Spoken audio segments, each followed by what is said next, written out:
حمدا كثيرا طيبا مباركا فيه. اللهم صل على محمد وعلى آل محمد كما صليت على إبراهيم وعلى آل إبراهيم إنك حميد مجيد. اللهم بارك على محمد وعلى آل محمد كما باركت على إبراهيم وعلى آل إبراهيم إنك حميد مجيد. أما بعد فإن خير الحديث كتاب الله وخير الحدي حدي محمد صلى الله عليه وسلم وشر الأمور محدثاتها وكل محدثة بدعة وكل بدعة ضلالة وكل ضلالة في النار. أعوذ بالله من الشيطان الرجيم. بسم الله الرحمن الرحيم. يا أيها الذين آمنوا اتقوا الله حق تقاته ولا تموتن إلا وأنتم مسلمون.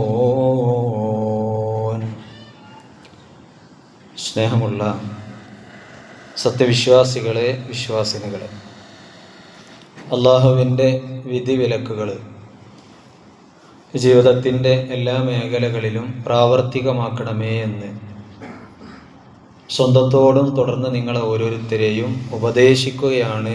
അതർഹിക്കുന്നതിൻ്റെ ഗൗരവത്തിൽ വസിയ്യത്ത് ചെയ്യുകയാണ്. റഹ്മാനായ തമ്പുരാൻ അവൻ്റെ വിധിവിലക്കുകൾ ജീവിതത്തിൽ പകർത്തി ജീവിക്കുന്ന യഥാർത്ഥ നല്ല ദാസന്മാരുടെ കൂട്ടത്തിൽ അള്ളാഹു നമ്മെ എല്ലാവരെയും ഉൾപ്പെടുത്തി അനുഗ്രഹിക്കുമാറാകട്ടെ. കഴിഞ്ഞ ആഴ്ചയിൽ പള്ളിയുമായി ബന്ധപ്പെട്ടുകൊണ്ടുള്ള കാര്യങ്ങളായിരുന്നു നമ്മൾ മനസ്സിലാക്കി പോന്നിട്ടുള്ളത്. ഇനി ആ പള്ളികളിൽ നിർവഹിക്കപ്പെടുന്ന സുജൂദുമായി ബന്ധപ്പെട്ടുകൊണ്ട് അതിൻ്റെ ചില പ്രത്യേകതകൾ, അതിൻ്റെ ചില പ്രതിഫലങ്ങൾ നിങ്ങളുടെ ശ്രദ്ധയിലേക്ക് കൊണ്ടുവരാനാണ് ഞാൻ ആഗ്രഹിക്കുന്നത്. അനന്ത വിശാലമായിട്ടുള്ള ഈ പ്രപഞ്ചത്തിലെ ചെറുതും വലുതുമായിട്ടുള്ള എല്ലാ സൃഷ്ടി ചരാചരങ്ങളും അള്ളാഹുവിന് സുജൂദ് ചെയ്തുകൊണ്ടിരിക്കുന്നു എന്നാണ്.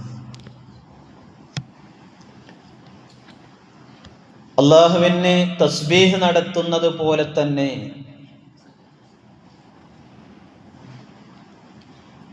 എല്ലാ സൃഷ്ടികളും അള്ളാഹുവിന് സുജൂദ് നടത്തുന്നുണ്ട്. തസ്ബീഹ് നടത്തുന്ന രൂപം എങ്ങനെയാണ് എന്നുള്ളത് നമുക്കറിയില്ല.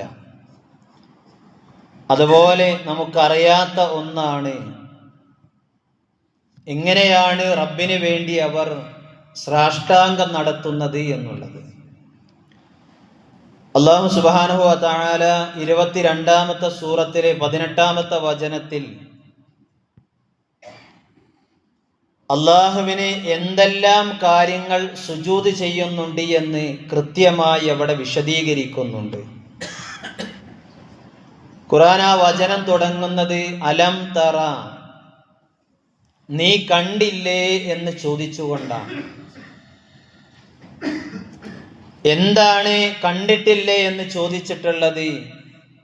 അന്നല്ലാഹ, നിശ്ചയമായും അല്ലാഹു സുബ്ഹാനഹു വ തആലക്ക് യസ്ജുദു ലഹു, അവർ സുജൂദുകൾ നടത്തിക്കൊണ്ടിരിക്കുന്നു. ആരൊക്കെയാണ് റബ്ബിന് സുജൂദ് നടത്തിക്കൊണ്ടിരിക്കുന്നത്? ഖുർആൻ തുടർന്നുകൊണ്ട് വിശദീകരിച്ചത് മൻ ഫിസ് സമാവാതി വമൻ ഫിൽ അർദ്, ആകാശങ്ങളിലുള്ള ഭൂമിയിലുള്ള സകല വസ്തുക്കളും അല്ലാഹുവിന് സുജൂദ് ചെയ്തുകൊണ്ടിരിക്കുന്നു. എന്നിട്ട് അല്ലാഹു ചിലതിനെ അവിടെ എടുത്തുകൊണ്ട് പറഞ്ഞു, വശംസ്, സൂര്യൻ, വൽ ഖമർ, ചന്ദ്രൻ, വൻ നുജൂം, നക്ഷത്രങ്ങൾ, വൽ ജിബാൽ പർവ്വതങ്ങൾ, വശജർ മരങ്ങൾ, വദ്ദവാബ് ജന്തുജാലങ്ങൾ കീടങ്ങൾ, വകസീറും മിനന്നാസ് മനുഷ്യരിൽ അധികം ആളുകളും അള്ളാഹുവിന് വേണ്ടി സുജൂദ് നടത്തിക്കൊണ്ടിരിക്കുന്നുണ്ട് എന്നാണ് ഖുർആൻ നമുക്ക് വിശദീകരിച്ചു തരുന്നത്. എങ്ങനെയാണ് മനുഷ്യൻ സുജൂദ് ചെയ്യുന്നത് എങ്ങനെയാണെന്ന് ചോദിച്ചാൽ നമുക്കത് വർണ്ണിക്കാനും പറയാനും സാധിക്കും. എങ്കിൽ സൂര്യൻ എങ്ങനെയാണ്, ചന്ദ്രൻ എങ്ങനെയാണ്, മറ്റു ജന്തുക്കൾ എങ്ങനെയാണ് അള്ളാഹുവിന് വേണ്ടി സുജൂദ് ചെയ്യുന്നത് എന്നുള്ളത് നമുക്കറിയില്ല. അല്ലാഹു അഅലം, അള്ളാഹുവിന് മാത്രം അറിയുന്ന സംഗതികളാണ്. അബൂദർ റളിയല്ലാഹു അൻഹു റിപ്പോർട്ട് ചെയ്യുന്ന ഹദീസിൽ നബി സല്ലല്ലാഹു അലൈഹി വസല്ലമ അബൂദർ റളിയല്ലാഹുവിനോട് ചോദിക്കുന്ന ഒരു ചോദ്യമുണ്ട്. അറബത്തിശംസു തദ്രി ഐന തദ്ഹബു. സൂര്യൻ അസ്തമിച്ചപ്പോൾ അബൂദർ റളിയല്ലാഹുവിനോട് നബി സല്ലല്ലാഹു അലൈഹി വസല്ലമ ചോദിക്കുകയാണ്, സൂര്യൻ അസ്തമിച്ചുകൊണ്ട് എങ്ങോട്ടാണ് പോകുന്നത് എന്ന് നിനക്കറിയുമോ എന്ന്. നമ്മളെല്ലാവരും സൂര്യൻ അസ്തമിക്കുന്നത് കാണുന്നു. ഏതെങ്കിലും അല്ലെങ്കിൽ കോഴിക്കോടിന്റെ ബീച്ചിൽ നിന്നുകൊണ്ടാണ് നമ്മളത് കാണുന്നത് എങ്കിൽ പലപ്പോഴും നമ്മൾ പറയാറുള്ളത് അത് കടലിലേക്ക് അങ്ങനെ താഴ്ന്നു പോകുന്നു എന്നാണ് പലപ്പോഴും നമ്മളൊക്കെ വർണ്ണിക്കാറുള്ളത്. പ്രവാചകൻ അബൂദർ റളിയല്ലാഹുവിനോട് ചോദിച്ചിട്ടുള്ളത്, സൂര്യൻ എവിടേക്കാണ് പോകുന്നത് നിനക്കറിയുമോ? അബൂദർ റളിയല്ലാഹു അൻഹു പ്രവാചകനോട് പറഞ്ഞിട്ടുള്ളത്, അല്ലാഹു വറസൂലുഹു അഅലം, അത് അല്ലാഹുവിനും റസൂലിനും മാത്രം അറിയുന്ന കാര്യമാണ്. നബി സല്ലല്ലാഹു അലൈഹി വസല്ലം അബൂദറിനോട് പറഞ്ഞു കൊടുത്തിട്ടുള്ളത്, ഫഇന്നഹാ തദ്ഹബു ഹത്താ തസ്ജുദ തഹ്തൽ അർശ്. ആ സൂര്യൻ അസ്തമിച്ചുകൊണ്ട് പോകുന്നത് അർശിന്റെ താഴെയാണ്. അർശിന്റെ താഴയിലേക്ക് പോയി അത് സുജൂദ് ചെയ്യുകയാണ് ചെയ്യുന്നതെന്ന് അബൂദർ റളിയല്ലാഹുവിന് നബി സല്ലല്ലാഹു അലൈഹി വസല്ലമ മറുപടി നൽകി. അല്ലാഹുവിന് സൂര്യനും ചന്ദ്രനും സുജൂദ് ചെയ്യുന്നുണ്ട്. അത് വിശദമാക്കാനാണ് ഈ ഹദീസുകൾ നമുക്ക് വിശദീകരിച്ചു തരുന്നത്. വിശുദ്ധ ഖുർആൻ ഒരിടത്ത് അതിനെക്കുറിച്ച് പറഞ്ഞു തന്നിട്ടുള്ളത്, വന്നജ്മു വശജറു യസ്ജുദാൻ. ചെടികളും വൃക്ഷങ്ങളും അല്ലാഹുവിന് വേണ്ടി സുജൂദുകൾ അർപ്പിച്ചുകൊണ്ടിരിക്കുന്നു. നോക്കൂ നിങ്ങൾ, ഇങ്ങനെ ലോകത്തുള്ള എല്ലാ വസ്തുക്കളും റബ്ബിന് സുജൂദ് ചെയ്യുന്നുണ്ട്. ഏതുവരെ? അല്ലാഹുവിൻ്റെ സൃഷ്ടികളായ മലക്കുകൾ വരെ റബ്ബിന് സുജൂദ് ചെയ്യുന്നുണ്ട്. വിശുദ്ധ ഖുർആനിൽ 7-ാമത്തെ സൂറത്തിലെ 206-ാമത്തെ വചനത്തിൽ പറഞ്ഞു, ഇന്നല്ലദീന ഇൻദ റബ്ബിക ലാ യസ്തക്ബിറൂന അൻ ഇബാദതിഹി വയുസബ്ബിഹൂന വലഹു യസ്ജുദൂൻ. തീർച്ചയായിട്ടും നിന്റെ രക്ഷിതാവിന്റെ അടുക്കലുള്ളവർ അഥവാ മലക്കുകൾ അവനെ ആരാധിക്കുന്നതിലൊരിക്കലും തന്നെ അഹങ്കാരം നടിക്കുന്നില്ല, അഹംഭാവം നടിക്കുകയില്ല. എന്നിട്ട് ഖുർആൻ പറഞ്ഞത്, വയസ്ജുദൂനഹു, ആ മലക്കുകൾ റബ്ബിന് വേണ്ടി പ്രകീർത്തനം നടത്തുന്നതോടൊപ്പം തന്നെ സുജൂദുകൾ നിർവഹിക്കുകയും ചെയ്യുന്നു. നബി സല്ലല്ലാഹു അലൈഹി വസല്ലമ അതൊന്നുകൂടി നമുക്ക് ഹദീസിലൂടെ വ്യക്തമാക്കി തന്നു. അബൂദർ റളിയല്ലാഹു അൻഹു നിവേദനം ചെയ്യുന്ന ഹദീസിൽ കാണാം, പ്രവാചകൻ പറയുകയാണ്, നിശ്ചയമായും നിങ്ങൾ കാണാത്തത് ഞാൻ കാണുന്നു, നിങ്ങൾ കേൾക്കാത്തത് ഞാൻ കേൾക്കുകയും ചെയ്യുന്നു. എന്നിട്ട് പ്രവാചകൻ പറഞ്ഞിട്ടുള്ളത്, ആകാശം ശബ്ദിക്കാറുണ്ടായിരുന്നു, ആകാശത്തിന് ശബ്ദിക്കാനുള്ള അവകാശമുണ്ട്. എന്നിട്ട് പ്രവാചകൻ ആ ഹദീസിന്റെ അവസാനത്തിൽ പറഞ്ഞിട്ടുള്ളത് മാ ഫീഹാ മൗളിഇ അർബഇൻ അസ്വാബിഅ ഇല്ലാ മലക വാദിഉൻ ജബഹതഹു സാജിദൻ ലില്ലാഹ്. 4 വിരലിന് അവിടെ സ്ഥലമുണ്ടെങ്കിൽ, 4 വിരലിന് അവിടെ സ്ഥലമുണ്ടെങ്കിൽ അവിടെ മലക്കുകൾ അല്ലാഹുവിന് വേണ്ടി സുജൂദ് ചെയ്തുകൊണ്ട് നെറ്റിത്തടം വെക്കുന്നതാണ്. ഈ ഹദീസിൽ നിന്നൊക്കെ നമുക്ക് മനസ്സിലാക്കി തരുന്നത് എന്താണ്? മലക്കുകൾ വരെ റബ്ബിന് വേണ്ടിയിട്ട് എന്താകുന്നുണ്ട്? സുജൂദ് ചെയ്യുന്നുണ്ട് എന്നുള്ളതാണ്. അപ്പൊ നമ്മൾ ആലോചിക്കേണ്ടത് എന്താണ്? അനന്ത വിശാലമായിട്ടുള്ള ഈ പ്രപഞ്ചത്തിലെ ചെറുതും വലുതുമായിട്ടുള്ള എല്ലാ ചരാചരങ്ങളും മലക്കുകൾ വരെ അല്ലാഹുവിന് സുജൂദ് ചെയ്തുകൊണ്ടിരിക്കുമ്പോൾ അല്ലാഹു ഏറെ ആദരിച്ച ഞാനും നിങ്ങളും ആ റബ്ബിന് വേണ്ടി സുജൂദ് ചെയ്യേണ്ടതില്ലേ? ആ സുജൂദ് ചെയ്യുന്നത് കൊണ്ട് നമുക്ക് ലഭിക്കുന്ന നേട്ടം എന്താണ്? അത് മനസ്സിലാക്കിക്കൊണ്ട് റബ്ബിന്റെ മുമ്പിൽ സാഷ്ടാംഗം നടത്താൻ നമുക്ക് ഓരോരുത്തർക്കും സാധിക്കണമെന്നുള്ളതാണ്. അല്ലാഹു മനുഷ്യരോട് കൽപ്പിച്ചത് എന്താണ്? ഫസ്ജുദൂ ലില്ലാഹി വഅബ്ദൂ. വിശുദ്ധ ഖുർആൻ ലോകത്തുള്ള മുഴുവൻ മനുഷ്യരോടും കൽപ്പിച്ചത് അങ്ങനെയാണ്. നിങ്ങൾ റബ്ബിന് വേണ്ടി സുജൂദ് ചെയ്യുകയും ആരാധിക്കുകയും ചെയ്യുക. അല്ലാഹു നമ്മളോട് കൽപ്പിച്ച കാര്യം അങ്ങനെയാണ്. ഖുർആനിൽ വ്യത്യസ്ത സ്ഥലങ്ങളിൽ വിശ്വാസികളെ വിളിച്ചുകൊണ്ട് ഖുർആൻ പറഞ്ഞല്ലോ, യാ അയ്യുഹല്ലദീന ആമനു, വിശ്വസിച്ച ആളുകളെ, ഇർകഉ, നിങ്ങൾ റബ്ബിന് വേണ്ടി റുകൂ ചെയ്യണം. വസ്ജുദൂ, നിങ്ങൾ റബ്ബിന് വേണ്ടി സുജൂദ് ചെയ്യണം.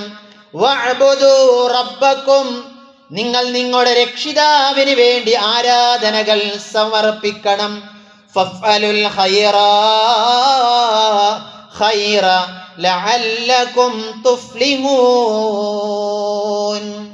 ഇങ്ങനെയൊക്കെ നിങ്ങൾ ചെയ്യുകയാണ് എങ്കിൽ നിങ്ങൾക്ക് വിജയം പ്രാപിച്ചേക്കാമെന്ന് വിശുദ്ധ ഖുർആൻ നമുക്ക് വിശദീകരിച്ചു തരുന്നുണ്ട്. എന്താണ് സഹോദരന്മാരെ സുജൂദ് എന്ന് പറഞ്ഞാൽ? സുജൂദ് എന്ന് പറഞ്ഞാൽ അറബി ഭാഷയിൽ അതുകൊണ്ട് ഉദ്ദേശിക്കുന്നത് ബഹുമാനവും തായ്മയും കാണിക്കുക, കീയൊതുങ്ങിക്കൊണ്ട് അതിനെ പ്രകടിപ്പിക്കുക, അല്ലെങ്കിൽ തല കുനിക്കുക, കുനിയുക എന്നൊക്കെയാണ് അത് ഭാഷാപരമായി കൊണ്ട് സുജൂദിന് അർത്ഥം പറഞ്ഞിട്ടുള്ളത്. എന്നാൽ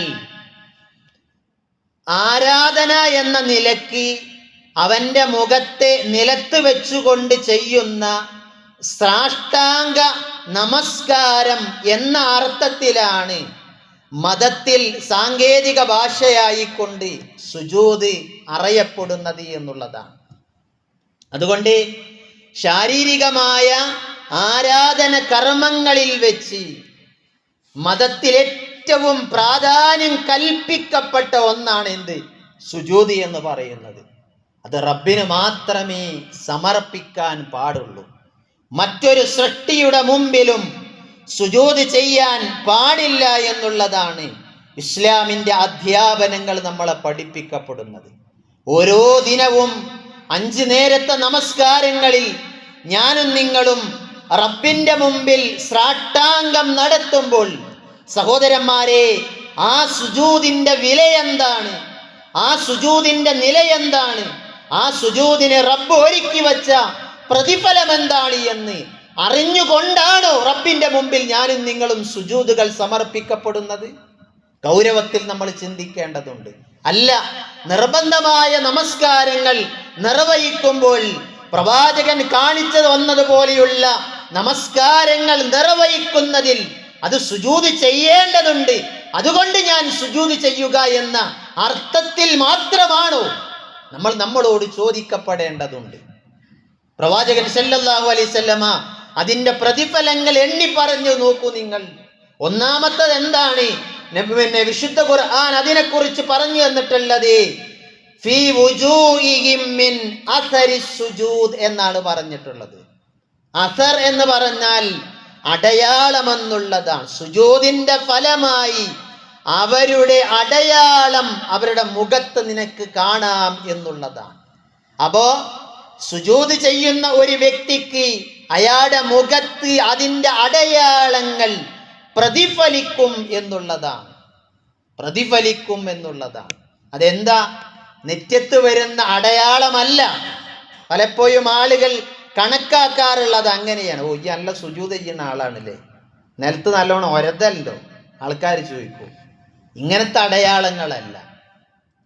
ആ അടയാളത്തിനല്ല സുജൂദിന്റെ അടയാളമായിക്കൊണ്ട് രേഖപ്പെടുത്തിയിട്ടുള്ളത്. ഈ ആയത്തിനെ വിശദീകരിച്ചുകൊണ്ട് തഫ്സീറുകളിൽ അതുകൊണ്ട് എന്താണ് ഉദ്ദേശിക്കപ്പെടുന്നത് എന്നുള്ളത് കൃത്യമായി നമുക്ക് പഠിപ്പിച്ചു തന്നിട്ടുള്ളത്. ആ അടയാളം എന്നതുകൊണ്ട് ഉദ്ദേശിക്കുന്നത് ആകർഷിക്കപ്പെടാത്ത മുഖഭാവമാണ്. രണ്ടാമത്തത്, അയാളുടെ മുഖങ്ങളിൽ ഭക്തികൾ കാണപ്പെടും. ആകർഷിക്കപ്പെടാത്ത ഭക്തികൾ, വിനയം, മുഖത്തിനുള്ള ഭംഗി, മുഖത്തിന്റെ ശോഭ സുജൂദ് ചെയ്യുന്നതിൽ നിന്ന് ഇത്തരം അടയാളങ്ങൾ അയാളുടെ മുഖത്ത് കാണപ്പെടുന്നതാണ് എന്നുള്ളതാണ് പണ്ഡിതന്മാർ അസരി സുജൂദ് എന്ന ആയത്തിനെ വിശദീകരിച്ചു കൊണ്ട് പറഞ്ഞു തന്നിട്ടുള്ളത്. റസൂലുള്ളാഹി സ്വല്ലല്ലാഹു അലൈഹി വസല്ലമ പഠിപ്പിക്കുന്ന ഹദീസിൽ നമുക്ക് കാണാൻ സാധിക്കും, ഉമ്മത്തി, എൻ്റെ ഉമ്മത്തിൽപ്പെട്ട ആളുകൾ, എൻ്റെ സമുദായത്തിൽപ്പെട്ട ആളുകൾ, യൗമൽ ഖിയാമ, നാളെ പരലോകത്ത് നാളിൽ, ഉർമിനസ് സുജൂദി മുഹജ്ജലൂന മിനൽ വുദൂഇ, പ്രവാചകൻ പറഞ്ഞത്, എൻ്റെ സമൂഹം സുജൂദ് ചെയ്തതിനാൽ അവരുടെ നെറ്റിയിലും അതുപോലെ തന്നെ വുളൂകൾ ചെയ്തതിനാൽ അവരുടെ കൈകാലുകളിൽ പ്രകാശം കാണപ്പെടുന്നതാണ്, പ്രകാശിക്കുന്നതാണ്. നാളെ പരലോകത്ത് പോലും അവരെ പെട്ടെന്ന് തിരിച്ചറിയാൻ സാധിക്കുമെന്നുള്ളതാണ്. എന്താണ്? അവരുടെ മുഖങ്ങൾ എന്താക്കും? വെട്ടിത്തിളങ്ങുമെന്നുള്ളതാണ്, പ്രകാശിക്കുമെന്നാണ് റസൂലുള്ളാഹി സ്വല്ലല്ലാഹു അലൈഹി വസല്ലം പറഞ്ഞു തന്നിട്ടുള്ളത്. അതാണ് ഒന്നാമത്തെ നേട്ടം. രണ്ടാമത്തത്, വിശുദ്ധ ഖുർആൻ പറഞ്ഞു തന്നിട്ടുള്ളത്, അല്ലാഹുവുമായി കൊണ്ട് നമ്മൾ ഏറ്റവും കൂടുതൽ അടുക്കുന്ന സന്ദർഭം ഏതാണെന്ന് ചോദിച്ചാൽ അത് സുജൂദ് ചെയ്യുന്ന സമയമാണ് എന്നുള്ളതാണ്. ഒരു അടിമ റബ്ബുമായി കൊണ്ട് ഏറ്റവും അടുത്തുകൊണ്ട് സംഭാഷണം നടത്തുന്ന ഒന്നാണ് അവന്റെ ശ്രാഷ്ടാംഗമെന്ന് പറയുന്നത്. വിശുദ്ധ ഖുർആൻ പറഞ്ഞല്ലോ, കല്ല ലാ തുതിഉ വസ്ജുദ് വഖ്തരിബ്. നോക്കൂ നിങ്ങൾ, നീ അവനെ അനുസരിച്ചു പോകരുത്. എന്നിട്ട് ഖുർആൻ പറഞ്ഞിട്ടുള്ളത്, നീ സുജൂദ് ചെയ്യുക, റബ്ബിനെ മാത്രമാണ് നീ അനുസരിക്കേണ്ടത്, മറ്റൊരു സൃഷ്ടികളെയും നീ അനുസരിക്കേണ്ടതില്ല. ആ റബ്ബിന് നീ സുജൂദ് ചെയ്യുക, സാമീപ്യം നേടുകയും ചെയ്യുക. വിശുദ്ധ ഖുർആൻ നമുക്ക് വിശദീകരിച്ചു തന്നു. പ്രവാചകൻ അതിനെക്കുറിച്ച് പറഞ്ഞിട്ടുള്ളത്, അഖ്റബു മാ യകൂനുൽ അബ്ദു മിൻ റബ്ബിഹി വഹുവ സാജിദുൻ. ഒരു അടിമ തന്റെ റബ്ബുമായി കൊണ്ട് കൂടുതൽ അടുക്കുന്നത് അവൻ സുജൂദ് ചെയ്യുമ്പോഴാണ്. അതുകൊണ്ട് പ്രവാചകൻ നമ്മളോട് പ്രത്യേകം കൽപ്പിച്ചു, ഫഅക്സിറു ദുആ,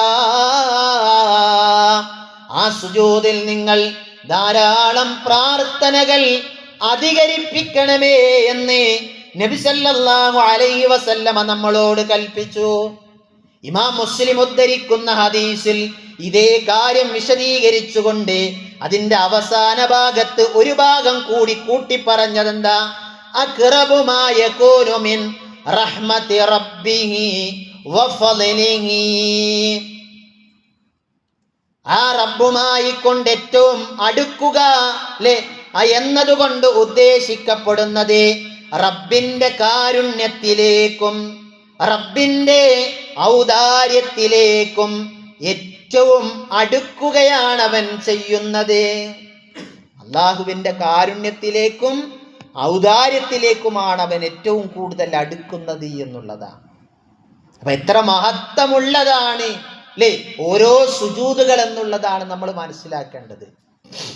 മറ്റൊന്ന്, അതുകൊണ്ട് നമുക്ക് ലഭിക്കുന്ന പ്രതിഫലം എന്താ വെച്ചാൽ, ഓരോ സുജൂദ് ചെയ്യുമ്പോഴും നമ്മുടെ പാപങ്ങൾ നമ്മളിൽ നിന്ന് പൊറുക്കപ്പെടുന്നു, നമ്മുടെ പദവികൾ ഉയർത്തപ്പെടുന്നു. പാപങ്ങൾ പൊറുത്തു തന്ന റബ്ബ്, പദവികൾ ഉയർത്തി തന്ന റബ്ബ് നമുക്ക് വേണ്ടി സ്വർഗം നമുക്ക് വേണ്ടി ലഭിക്കുമെന്നാണ് സുജൂദ് ചെയ്യുന്നവർക്കുള്ള മഹത്വമായി കൊണ്ട് റസൂലുള്ളാഹി സല്ലല്ലാഹു അലൈഹി വസല്ലമ നമുക്ക് വിശദീകരിച്ചു തന്നിട്ടുള്ളത്. പ്രവാചകന്റെ ഹദീസിൽ നമുക്ക് കാണാം, ഒരു അടിമ നമസ്കാരത്തിന് വേണ്ടി എഴുന്നേറ്റ് നിന്നാൽ അവന്റെ പാപങ്ങൾ മുഴുവനും അവനിലേക്ക് കൊണ്ടുവരുമെന്നുള്ളതാണ്. ഓരോ നമസ്കാരത്തിന് വേണ്ടി നമ്മൾ എഴുന്നേറ്റ് നിന്നാൽ നമ്മുടെ പാപങ്ങൾ മുഴുവൻ എന്താക്കും, അവനിലേക്ക് കൊണ്ടുവരുമെന്നുള്ളതാണ്. എന്നിട്ട് പ്രവാചകൻ പറയാണ്, അവന്റെ മുതുകിലും അവന്റെ പിരടിയിലും അത് വെച്ച് കൊടുക്കും. അവന്റെ പാപങ്ങൾ അല്ലേ അവന്റെ മുതുകുകളിലും പിരടികളിലും എന്താക്കും, വെച്ചു കൊടുക്കും. എന്നിട്ട് നബി സല്ലല്ലാഹു അലൈഹി വസല്ലം പ്രയോഗിച്ച പ്രയോഗം നോക്കൂ നിങ്ങൾ. എന്നിട്ട് അവൻ റുക്കൂ ചെയ്യുമ്പോൾ, സുജൂദ് ചെയ്യുമ്പോൾ, അതിലൊക്കെ ആയിരിക്കുമ്പോൾ അതിലൂടെ അവന്റെ പാപങ്ങൾ അവനിൽ നിന്ന് കൊഴിഞ്ഞു വീഴുമെന്നുള്ളതാണ്. ഓരോ സുജൂദ് ചെയ്യുമ്പോൾ, ഓരോ റുക്കൂ ചെയ്യുമ്പോൾ അവന്റെ പാപങ്ങൾ എന്താക്കും, അവനിൽ നിന്നിങ്ങനെ കൊഴിഞ്ഞു വീഴുമെന്ന് റസൂലുള്ളാഹി സല്ലല്ലാഹു അലൈഹി വസല്ലമ നമുക്ക് വിശദീകരിച്ചു തന്നു. സഹോദരന്മാരെ, റുകൂഇന്റെ സമയങ്ങൾ ദീർഘിപ്പിക്കേണ്ടതുണ്ടോ, സുജൂദുകൾ അധികമായി കൊണ്ട് ചെയ്യേണ്ടതുണ്ടോ എന്നുള്ളത് ഈ ഹദീസ് നമുക്കൊക്കെ പ്രാധാന്യങ്ങൾ നൽകുന്നുണ്ട്. ഒരുപക്ഷെ ഇമാമായിക്കൊണ്ട് നമസ്കരിക്കുമ്പോൾ അല്ലേ, ഇമാമിനെ സംബന്ധിച്ചിടത്തോളം ബേക്കിലുള്ള ആളുകളെ പരിഗണിക്കുക എന്നുള്ളത് അത് ഏറ്റവും അത്യാവശ്യകരമാണ്. പ്രവാചകന്റെ നിർദ്ദേശവും അത് തന്നെയാണ്. എന്നാൽ നമ്മളൊക്കെ ഫർള് നമസ്കാരങ്ങളല്ലാത്ത സുന്നത്ത് നമസ്കാരങ്ങളിലൊക്കെ ഒറ്റക്ക് നമസ്കരിക്കുന്ന ആളുകളാണ് അല്ലേ, ഒറ്റക്ക് നമസ്കരിക്കുന്ന ആളുകളാണ്. ആ നമസ്കാര വേളകളിലൊക്കെ നമ്മൾ ധാരാളം ദീർഘിപ്പിക്കേണ്ട ഒന്നാണ് എന്ത്, സുജൂദ് എന്ന് പറയുന്നത്. കാരണം ആ സുജൂദ് ചെയ്യുമ്പോൾ നമ്മളിൽ നിന്ന് പാപങ്ങൾ റബ്ബിങ്ങനെ അതിങ്ങനെ കൊഴിച്ചുകൊണ്ടിരിക്കുമെന്നുള്ളതാണ്. നബി സല്ലല്ലാഹു അലൈഹി വസല്ലമയുടെ ഒരു ഹദീസിൽ നമുക്ക് കാണാൻ സാധിക്കും. ത്വൽഹ റളിയല്ലാഹു അൻഹു റിപ്പോർട്ട് ചെയ്യുന്ന ഹദീസിൽ കാണാം, ത്വൽഹ റളിയല്ലാഹു അൻഹു പറയുകയാണ്, പ്രവാചകന്റെ മൗലയായിട്ടുള്ള സഹായിയായിട്ടുള്ള സൗബാൻ റളിയല്ലാഹുവിനെ ഞങ്ങൾ കണ്ടു. അപ്പോൾ ചോദിച്ചു, സൗബാൻ റളിയല്ലാഹു അൻഹു പ്രവാചകനോട് ചോദിക്കുന്ന ഒരു ചോദ്യമുണ്ട്. ആ ചോദ്യം എന്താ? റസൂലുള്ളാഹി സ്വല്ലല്ലാഹു അലൈഹി വസല്ലം ചോദിച്ച ചോദ്യം ഇങ്ങനെയാണ്, അഖ്ബിർനി ബിഅമലി അഅമലഹു യദ്ഖുലൂനനി ബിഹിൽ ജന്ന. അല്ലാഹു ഇഷ്ടപ്പെടുന്ന ഒരു അമൽ, ആ ഇഷ്ടപ്പെടുന്ന പ്രവർത്തനം കൊണ്ട് എനിക്ക് എന്താക്കണം, സ്വർഗത്തിൽ കടക്കുകയും ചെയ്യണം. അങ്ങനെയുള്ള ഒരു അമൽ എനിക്ക് പറഞ്ഞു തന്നാലും, അല്ലെങ്കിൽ അള്ളാഹുവിന് ഏറ്റവും ഇഷ്ടപ്പെട്ട പ്രവർത്തനം അതേതാണ് എന്ന് എനിക്ക് പറഞ്ഞു തന്നാലും. നബി സല്ലല്ലാഹു അലൈഹി വസല്ലമയുടെ സ്വഹാബാക്കൾ എന്താക്കി, ആവർത്തിച്ച് ചോദിച്ചു. ഹദീസിൽ 2-3 തവണ ഇതേ ചോദ്യങ്ങൾ ചോദിച്ചു എന്നാണ്. അവിടെ നബി സല്ലല്ലാഹു അലൈഹി വസല്ലമ ഉത്തരം കൊടുത്തിട്ടുള്ളത് ഇങ്ങനെയാണ്, അലൈക ബികസ്റത്തി സുജൂദ്, നിങ്ങൾ സുജൂദുകൾ അധികരിപ്പിക്കുക എന്നാണ് പറഞ്ഞിട്ടുള്ളത്. എന്നിട്ട് പ്രവാചകൻ അതിന്റെ ബാക്കി ഭാഗം പറഞ്ഞു, എന്താ? فإنك لا تسجد لله سجدة إلا رفعك الله بها درجة وحتت عنك بها خطيئة.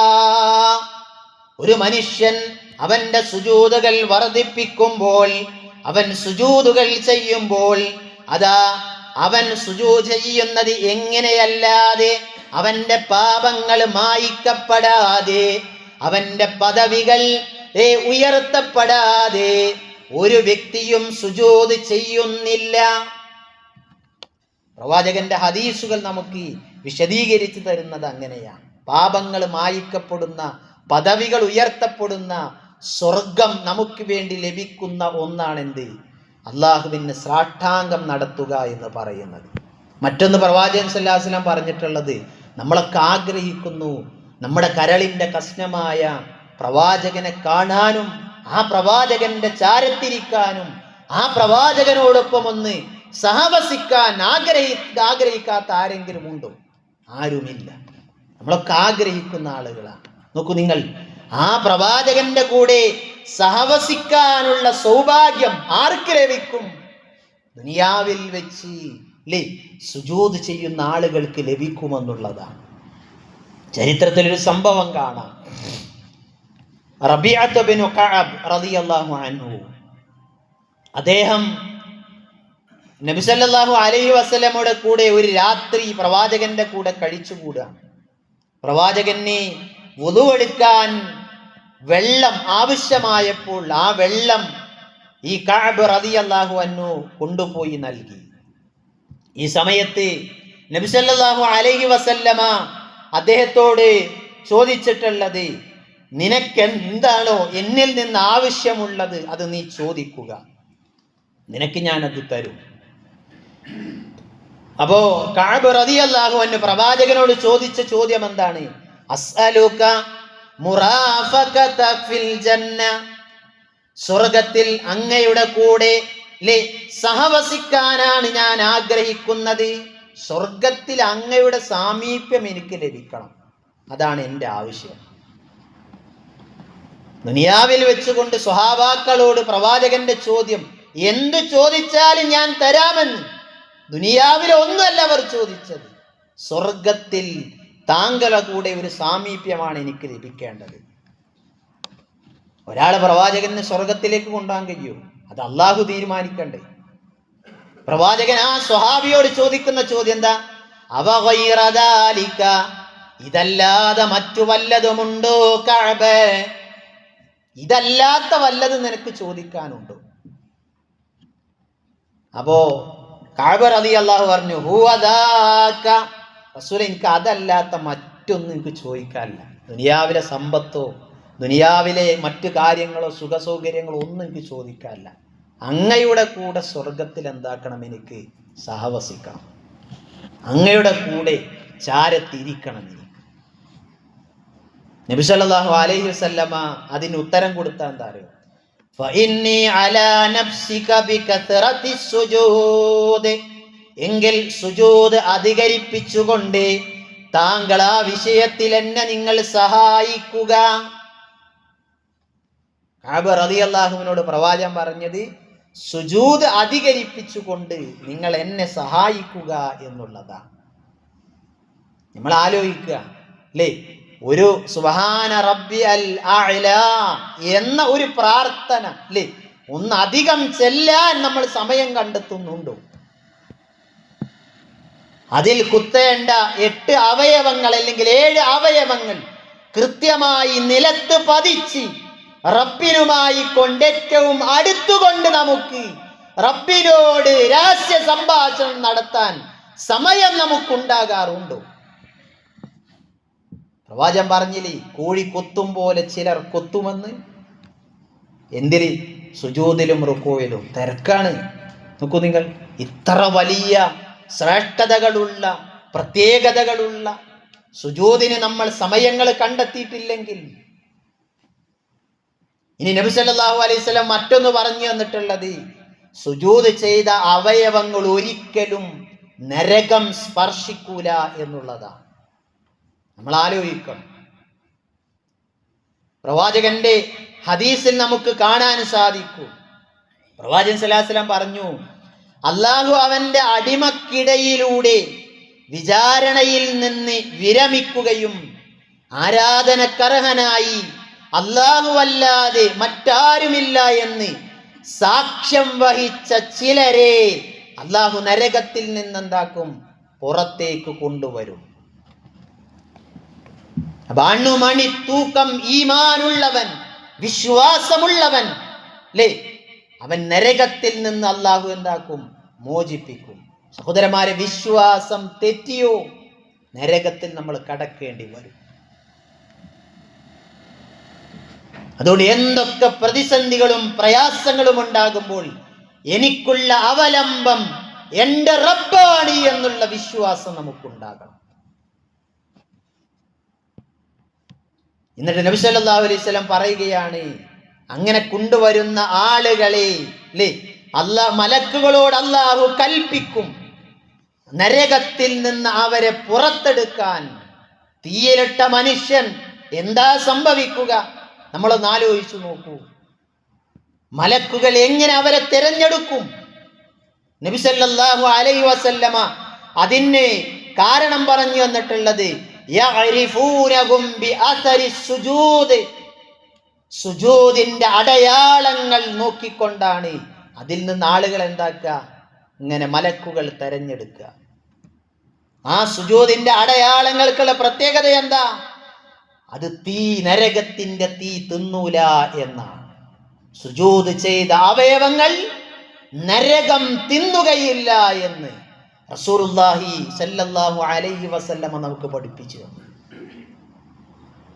അതുകൊണ്ട് ഇത്തരം പ്രത്യേകതകളെല്ലാം മനസ്സിലാക്കിക്കൊണ്ട് നമ്മൾ എന്താക്കണം, സുജൂദുകൾ വർദ്ധിപ്പിക്കാൻ, സുജൂദ് ചെയ്യുന്ന ഇടങ്ങളിൽ നമ്മൾക്ക് വേണ്ട സഹായ സഹകരണങ്ങൾ നൽകാൻ നമുക്ക് കഴിയണം. ഞാൻ കഴിഞ്ഞ ആഴ്ച പറഞ്ഞതുപോലെ അള്ളാഹുവിൻ്റെ ഭവനങ്ങളിൽ ഓരോ ദിനവും എത്ര സുജൂദുകൾ ചെയ്യുന്നുണ്ട് നമ്മൾ ചിന്തിക്കുക. ആ ഭവനത്തിന് വേണ്ടി നമ്മൾ നൽകുന്ന ഓരോ തുകകൾക്കും ആ സുജൂദിന്റെ പ്രതിഫലങ്ങൾ നമ്മുടെ അക്കൗണ്ടിലേക്ക് നമുക്ക് നേടിയെടുക്കാൻ നമുക്ക് സാധിക്കും. അതുകൊണ്ട് സഹോദരന്മാരെ, ഈ പള്ളി നിലനിൽക്കാൻ, ഈ പള്ളിയിൽ സുജൂദുകൾ അധികരിപ്പിക്കാൻ മാസത്തിൽ 500 രൂപ വരിസംഖ്യ നൽകാൻ, അല്ലെങ്കിൽ വരിസംഖ്യ നൽകിയാൽ നമുക്ക് എന്ത് നഷ്ടമാണ് ഉണ്ടാകുന്നത്? ലാഭമല്ലാതെ നഷ്ടങ്ങൾ ഒരിക്കലും തന്നെ നമുക്കുണ്ടാവുകയില്ല. എന്നിട്ട് കൈവച്ചുകൊണ്ട് എൻ്റെ ശബ്ദം കേൾക്കുന്ന ഓരോരുത്തരൊന്ന് ചിന്തിക്കുക. പള്ളിക്ക് കൃത്യമായി കൊണ്ട് ഒരു തുക ആരും അറിയാതെ റബ്ബിന്റെ ഭവനത്തിന് വേണ്ടിയിട്ട് ഞാൻ നൽകുന്നുണ്ട് എന്ന് പറയാൻ നമുക്ക് കഴിയുമോ? ശരിക്കും ആലോചിച്ചോളി. ഇല്ലാത്ത ആളുകളിൽ ഇവിടുത്തെ ഭാരവാഹികളുണ്ട്. സ്വകാര്യമായി കൊണ്ട് നിങ്ങൾക്ക് പറ്റുന്നൊരു തുക, നിങ്ങൾക്ക് നൽകുന്ന ഒരു തുക നിങ്ങൾ നൽകിയാൽ മതി. എന്തിനാ? ഇവിടെ നൽകുന്ന അല്ലെങ്കിൽ ഇവിടെ നിർവഹിക്കപ്പെടുന്ന സുജൂദിന്റെ ഒരു കൂലി മരിച്ചാലും നമ്മുടെ ഖബറിലേക്ക് എത്താനുള്ള വിഭവമാക്കിക്കൊണ്ട് മാറ്റാൻ നമ്മൾ ശ്രദ്ധിക്കുക. അള്ളാഹു നമ്മെ അനുഗ്രഹിക്കുമാറാകട്ടെ.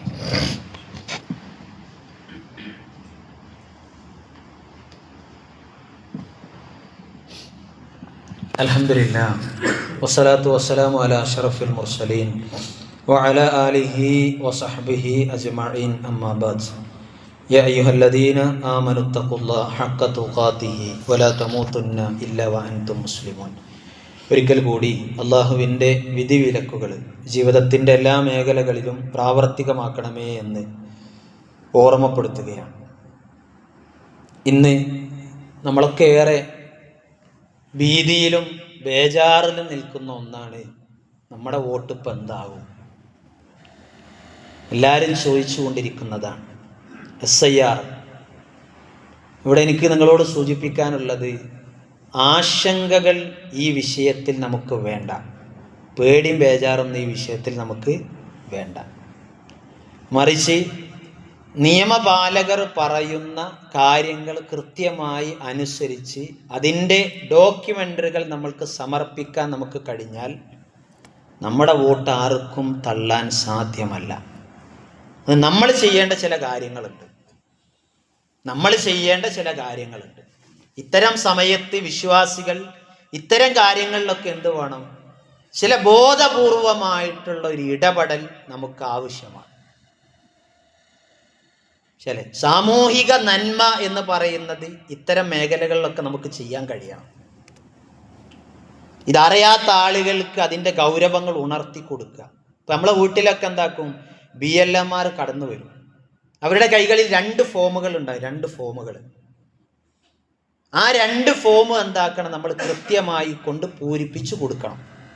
2 ഫോമുകൾ കൃത്യമായി കൊണ്ട് പൂരിപ്പിച്ചു കൊടുക്കണം. ഒരു ഫോം അവർക്ക് അവരുടെ കയ്യിലേക്ക് തിരിച്ചു നൽകാനുള്ളതാണ്, മറ്റൊരു ഫോം അവരിൽ നിന്ന് സൈൻ ചെയ്ത് നമ്മുടെ കൈകളിലേക്ക് തന്നെ തിരിച്ചു വാങ്ങാനുള്ളതാണ്. നമ്മൾ ശരിക്കത് ശ്രദ്ധിക്കണം. അത് വാങ്ങിയിട്ട് നമ്മൾ അവിടെയും ഇവിടെയും കൊണ്ടുപോയി ഇടരുത്. അത് കൃത്യമായി കൊണ്ടെന്താക്കണം, നമ്മൾ സൂക്ഷിച്ച് നമ്മൾ വെക്കണം. ഇനി വോട്ടർ പട്ടികയുടെ ലിസ്റ്റിൽ നമ്മൾ ഈ ഡോക്യുമെന്റിലൊക്കെ വന്നിട്ടും നമ്മുടെ പേരുകൾ വന്നിട്ടില്ല എങ്കിൽ നമ്മൾ രേഖകൾ സമർപ്പിച്ചു എന്നതിനുള്ള തെളിവാണെന്ത്? BLRമാരിൽ നിന്ന് നമ്മൾ ഒപ്പിട്ട് വാങ്ങിയിട്ടുള്ള നമ്മളെ കയ്യിലുള്ള കടലാസ്, അത് സമർപ്പിച്ചിട്ട് നമുക്ക് എന്താക്കാൻ പറ്റും അല്ലേ? നമ്മൾ കൃത്യമായി അതിൻ്റെ രേഖകൾ നൽകിയിട്ടുണ്ട് എന്ന് പറഞ്ഞിട്ട് നമുക്കതിൻ്റെ തെളിവുകൾ നമുക്ക് നിരത്താൻ നമുക്ക് സാധിക്കും. അത് നമ്മൾ കൃത്യമായി കൊണ്ട് മനസ്സിലാക്കണം. 2002 വോട്ടർ പട്ടികയിലുള്ള എല്ലാ വ്യക്തികൾക്കും ഒരു പ്രയാസങ്ങളുമില്ലാതെ അല്ലെങ്കിൽ പ്രത്യേകമായിട്ട് ഡോക്യുമെന്ററികളൊന്നും നൽകാതെ ആ ഫോം മാത്രം പൂരിപ്പിച്ചുകൊണ്ട് നമ്മുടെ വോട്ടുകളെ നമുക്ക് നിലനിർത്താൻ നമുക്ക് സാധിക്കും. അപ്പോൾ 2002 വോട്ടിൽ നമ്മളുണ്ടോ? എങ്ങനെ അത് പരിശോധിക്കുക? ആൾക്കാർ പൈമല ബേജാറ്, അതിൻ്റെ ലിങ്ക് ഉണ്ട്, അത് പരിശോധിക്കാനുള്ള സൈറ്റുകളുണ്ട്. അതൊക്കെ നിങ്ങൾ ചോദിച്ചറിയണം. നിങ്ങളുടെ വാർഡിലുള്ള മെമ്പർമാർ ഇതുപോലെയുള്ള ആളുകളുമായി കൊണ്ട് ബന്ധപ്പെട്ടിട്ട് എന്താക്കണം, നിങ്ങൾ അത് ചോദിച്ചറിയണം. ശരി, നമുക്കുള്ള ക്രമ നമ്പർ ഉണ്ടാവും, ബൂത്ത് നമ്പർ ഉണ്ടാവും. ശരി, ഉമ്മാൻ്റെയും ഉപ്പാൻ്റെയും പിന്നെ വോട്ടുമായി ബന്ധപ്പെട്ടുകൊണ്ടുള്ള ചില നമ്പറുകൾ ഉണ്ടാകും. ഇതൊക്കെ അവൈലബിളാണ്, അതൊക്കെ നമുക്ക് കിട്ടും. BLRമാരെ കയ്യിൽ ഇതൊക്കെ 2002 ആളുകളുടെ ആണെങ്കിൽ ഇതൊക്കെ അവരുടെ കൈകളിൽ ഉണ്ടാകും. നേരത്തെ നമ്മൾ എന്താക്കണം, ഇതൊക്കെ വാങ്ങി നമ്മുടെ കൈകളിൽ എന്താക്കണം, ഇത് ഭദ്രമാക്കിക്കൊണ്ട് വെക്കണം. BLRമാർ നമ്മുടെ വീട്ടിൽ വരുമ്പോൾ എന്താക്കണം, നമുക്കത് കൃത്യമായി കൊണ്ട് സമർപ്പിക്കാനും പൂരിപ്പിച്ച് കൃത്യമായി ആ രേഖകൾ അവിടെ കൈകളിലേക്ക് നൽകാൻ നമുക്ക് സാധിക്കണം. അതിന് നമ്മൾ ചെയ്യേണ്ടത്, നമ്മുടെ വീട്ടിൽ നമ്മുടെ കൈകളിൽ ഉണ്ടാകേണ്ട രേഖ എന്ന് പറയുന്നത് ജനന തീയതിയും നമ്മുടെ പേരും കൃത്യമായി കൊണ്ടുള്ള പേരും തെളിയിക്കുന്ന സർട്ടിഫിക്കറ്റുകൾ നമ്മുടെ കൈകളിൽ ഉണ്ടാകണം. അത് ID കാർഡ് ആകാം, ആധാർ കാർഡ് ആകാം, ബർത്ത് സർട്ടിഫിക്കറ്റ് ആകാം, അല്ലേ, സ്കൂൾ സർട്ടിഫിക്കറ്റ്, ഏതെങ്കിലും ഒരു സാധനം നമ്മളെ കയ്യിൽ ഭദ്രമായി കൊണ്ടുണ്ടാകണം. അതിൻ്റെ ഒരു ഫോട്ടോ കോപ്പിയൊക്കെ എടുത്താണ്ട് കയ്യിൽ വെച്ചോളി. ശരി, അതിൻ്റെ ഒന്നും ആവശ്യങ്ങളൊന്നുമില്ല. എന്നാലും നമ്മളൊരു മുൻകരുതൽ എന്ന നിലക്ക് നമ്മൾ എന്താക്കുക, അത് നമ്മൾ കൈകളിൽ എന്താക്കുക, കരുതി വെക്കുക എന്നുള്ളതാണ്. ഇനി 2002 ലിസ്റ്റിൽ ഇല്ലാത്തവരോ, അവരെന്താ ചെയ്യുക? അവരുടെ വാപ്പമാർ ഉമ്മമാർ സ്വാഭാവികമായിട്ട് എന്തുണ്ടാവും, ഇതിലുണ്ടാവും. അവരുടെ ID നമ്പറുകൾ വെച്ചുകൊണ്ട് നമുക്ക് എന്ത് ചെയ്യാം, ആ ഫോമുകൾ നമുക്ക് പൂരിപ്പിച്ചു കൊടുക്കാം. അവർക്കും പ്രത്യേകമായിട്ടുള്ള ഡോക്യുമെന്ററികളൊന്നും എന്താക്കേണ്ടതില്ല, സമർപ്പിക്കേണ്ടതില്ല. ഇനി നമ്മളിവിടെ ശ്രദ്ധിക്കേണ്ട ഒന്ന് എന്താ ചോദിച്ചാൽ, ഇപ്പം 40 വയസ്സിന് ചുവടെയുള്ള കല്യാണം കഴിച്ചുകൊണ്ട് നമ്മുടെ വീട്ടിലേക്ക് കൊണ്ടുവന്ന ഭാര്യമാർ, 40 വയസ്സിന് മുകളിലുള്ള ആളുകളൊക്കെ 2002 എന്തായാലും വോട്ട് ചെയ്തിട്ടുണ്ടാവും. 40 വയസ്സിന് ചുവടെ ഉള്ള സഹോദരിമാർ, അവരുടേത് ഒരു പക്ഷെ എന്തിലുണ്ടാവൂല, ഇതിലുണ്ടാവൂല. അപ്പം എന്ത് ചെയ്യണം നിങ്ങൾ? ആ സഹോദരിമാരുടെ അല്ലെങ്കിൽ ആ ഭാര്യമാരുടെ വാപ്പയുടെയും ഉമ്മയുടെയും, ഉമ്മാൻ്റെ ഉമ്മ വാപ്പാൻ്റെ വാപ്പ, അവരുടെ പേര്, അവരുടെ ബൂത്ത് നമ്പർ, ID നമ്പർ, ഇതൊക്കെ നമ്മൾ എന്താക്കണം, നേരത്തെ വാങ്ങി നമ്മൾ സൂക്ഷിച്ചു വെക്കണം. നമ്മളെ കയ്യിൽ അത് ഉണ്ടാകണം. BLRമാർ നമ്മുടെ വീട്ടിൽ വരുമ്പോൾ എന്താക്കണം, നമുക്കിത് കാണിച്ചു കൊടുത്ത് ആ ഫോമുകൾ അപ്പോൾ തന്നെ നമുക്ക് ഫില്ല് ചെയ്ത് കൃത്യമായി കൊണ്ട് നമുക്ക് സമർപ്പിക്കാൻ കഴിയണം. ഒന്നും എനിക്കറിയില്ല, ഞാൻ ബാപ്പനോട് ചോദിക്കട്ടെ, അമ്മനോട് ചോദിക്കട്ടെ എന്ന് പറഞ്ഞിട്ട് ഒരു നിസാരവൽക്കരണം നമ്മൾ ഇതിലുണ്ടാകാൻ പാടില്ല. ഇതിൻ്റെ പിന്നിലൊക്കെ വലിയ കുതന്ത്രങ്ങൾ ഉണ്ടാകുമ്പോൾ, ശരി, വലിയ അജണ്ടകൾ ഒളിഞ്ഞിരിക്കുമ്പോൾ, ഞാനതാ പറഞ്ഞു തന്നിട്ടുള്ളത്, നമ്മൾ ചെയ്യേണ്ട ചില കാര്യങ്ങൾ, കരുതലുകൾ നമ്മൾ കരുതാതെ ഇതൊക്കെ നടക്കും പോലെ നടക്കട്ടെ എന്ന് വിചാരിച്ചാൽ അതൊന്നും ഒരു യഥാർത്ഥ വിശ്വാസിയെ സംബന്ധിച്ചിടത്തോളം ചെയ്യാൻ പറ്റുന്ന കാര്യങ്ങളല്ല. ഇനി പുതിയതായിക്കൊണ്ട് ആർക്കെങ്കിലും വോട്ട് ചേർക്കണമെങ്കിൽ അത് ചേർക്കാനുള്ള അവസരവും എന്തുണ്ട്, ഈ ഒരു സന്ദർഭത്തിൽ ഉണ്ട് എന്ന് നമ്മൾ മനസ്സിലാക്കിക്കൊണ്ട് എന്താക്കണം, പേടിയും ബേജാറൊന്നും വേണ്ട. നമ്മൾ സമർപ്പിക്കേണ്ട രേഖകൾ കൃത്യമായി കൊണ്ട് നൽകി റബ്ബിൽ തവക്കുൽ ചെയ്തുകൊണ്ട് നമ്മൾ മുന്നേറുക. ആധിപത്യം നൽകുന്നത് റബ്ബാണ്. അവൻ ഉദ്ദേശിച്ചവർക്കേ നൽകുള്ളൂ. ശരി, അവൻ ഉദ്ദേശിക്കാത്ത ഒരാൾക്കും റബ്ബ് ആധിപത്യം നൽകൂല. അതാണ് നമ്മൾ മനസ്സിലാക്കേണ്ടത്.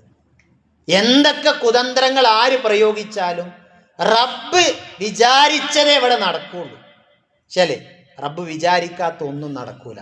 അങ്ങനത്തെ ഒരു വിശ്വാസത്തിൽ റബ്ബിൽ തവക്കുൽ ചെയ്തുകൊണ്ട് നമ്മൾ എന്താറുക, ഇത്തരം കാര്യങ്ങളിലൊക്കെ ശ്രദ്ധ പുലർത്തുക. അല്ലാഹു സുബ്ഹാനഹു വ തആല എല്ലാ ഇത്തരം കുതന്ത്രങ്ങളിൽ നിന്ന്, പ്രയാസങ്ങളിൽ നിന്ന്, അല്ലേ, എന്തൊക്കെ ഒളി അജണ്ടകളുണ്ടോ ശത്രുക്കളുടെ, അതൊക്കെ റബ്ബ് പരാജയപ്പെടുത്തുമാറാകട്ടെ. അല്ലാഹു സുബ്ഹാനഹു വ തആല നമ്മളിൽ നിന്ന് വന്നു പോയിട്ടുള്ള ചെറുതും വലുതുമായിട്ടുള്ള എല്ലാ തെറ്റുകുറ്റങ്ങളും അല്ലാഹു വിട്ടുപുറത്ത് മാപ്പാക്കി തരുമാറാകട്ടെ. ഒരു കൂട്ടരെ സ്വർഗത്തിലേക്കും മറ്റൊരു കൂട്ടരെ നരകത്തിലേക്കും വേർതിരിക്കുമ്പോൾ സ്വർഗത്തിലേക്ക് വേർതിരിക്കുന്ന ആളുകളിൽ അല്ലാഹു നമ്മെ എല്ലാവരെയും ഉൾപ്പെടുത്തി അനുഗ്രഹിക്കുമാറാകട്ടെ. പ്രകൃതി ദുരിതങ്ങളിൽ നിന്നും, അസഹീനമായിട്ടുള്ള പരീക്ഷണങ്ങളിൽ നിന്നും, മാരകമായിട്ടുള്ള രോഗങ്ങളിൽ നിന്നും അല്ലാഹു നമ്മെ എല്ലാവരെയും കാത്തു രക്ഷിക്കുമാറാകട്ടെ. രോഗികൾക്ക് അല്ലാഹു ശിഫ നൽകി അനുഗ്രഹിക്കുമാറാകട്ടെ. ശിഫ